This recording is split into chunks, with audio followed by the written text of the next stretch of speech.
Сәлеметсіздер ме, құрметті оқырмандар, әріптестер, тыңдармандар. Туған жерге тағзым акциясы аясында Жаркент өңірінің бір туар азаматы Әділшайық Ибрайымолдаұлының 80 жылдық мерейтойына орай Орбұлақтың өр ұлы атты танымды слайдты назарларыңызға ұсынамыз.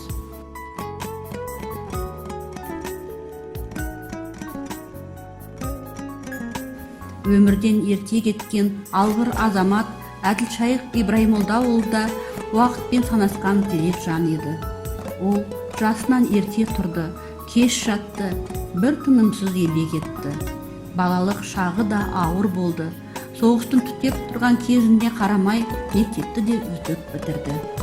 Әділшайық Ибрайымолдаұлы 1940 жылы 23 сәуір күні Алматы облысы Панфилов ауданы Сәтжол ауылында дүниеге келді.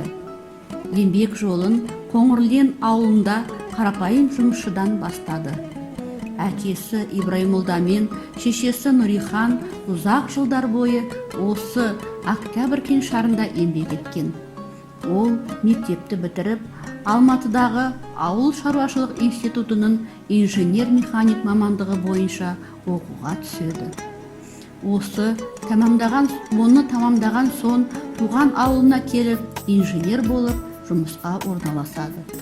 Бірден ұжымшарына бас инженерлік қызметке шақырылады. Осында ете жүріп, өзін жан-жақты іскерлігімен көрсете білді. Содан кейін Октябрь кеңшарына партия комитетінің хатшысы етіп жіберілді. Ол аудандық ет комбинатының Көктал кеңшарының директорлығына дейін көтерілді. Іскерлігімен көзге түскен ол аудандық ауыл шаруашылығы басқармасының бастығы, Талдықорған облыстық тәжірибе станциясының директоры қызметін атқарды. 1992 жылдың 12 ақпанынан бастап 1998 жылға дейін Панфилов ауданының әкімі болып, абыройлы қызмет етті. Осы жылдар ішінде ол өзінің нағыз басшы екенін таныта білді. Айықпас дертке шалдыққан Әділшайық аға 2000 жылы 18 наурызда дүние салды. Өмірлік жары марқұм Майра тәте екеуі 2 қыз, 2 ұл тәрбиелеп өсірді. Үлкені Гүлғайша жолдасы Қайрат екеуі Жаркент қаласында тұрып жатыр. Талғатты Қорғас кеденінде оңтүстік шығыс аймақтық шекарадағы және көліктегі мемлекеттік ветеринариялық бақылау инспекциясында қызмет етеді. Әйелі Жанар мұғалім. Кіші қызы Гүлжан, күйеу бала Болат екеуі Талдықорғанда қызмет етеді. Назар Алматы облысы Іле ауданының прокуроры. Жары Венера екеуі ұл қыз тәрбиелеп отыр. Әділшайық Ибрайымолдаұлы 80 жылдар басында Көктал ауылына директор болып келді.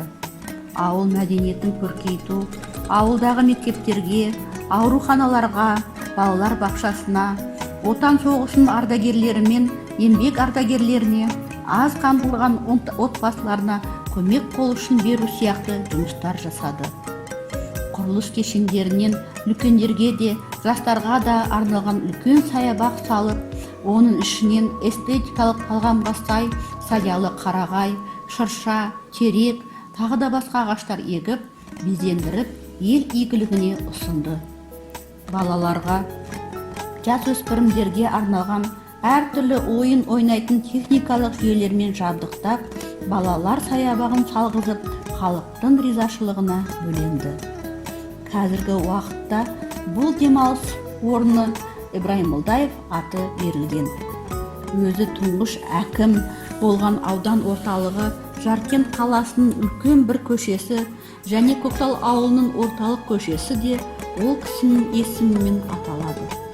Орталықтан құрылған керекті тұтыну дүниелерін жасайтын құрылыс кешені іске қосты.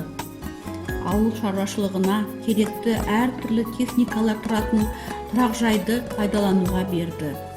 15-16 мың қой бордақылау кешенін салдырды. Барлық кеңшар кадрларын бір жерге шоғырландырған 2 қабатты орталық кеңсе ғимараттарын салдырды. Жақсының жақсылығын айт, нұры тасысын демекші. Әділшайық ағаның Көктал ауылының өркендеуіне сіңірген еңбегі зор. Жақсы бейнесімен, жақсы сөзімен, жақсы ісімен халықтың жадында қалған адамдардың бірі Әділшайық Ибрайымолдаұлы.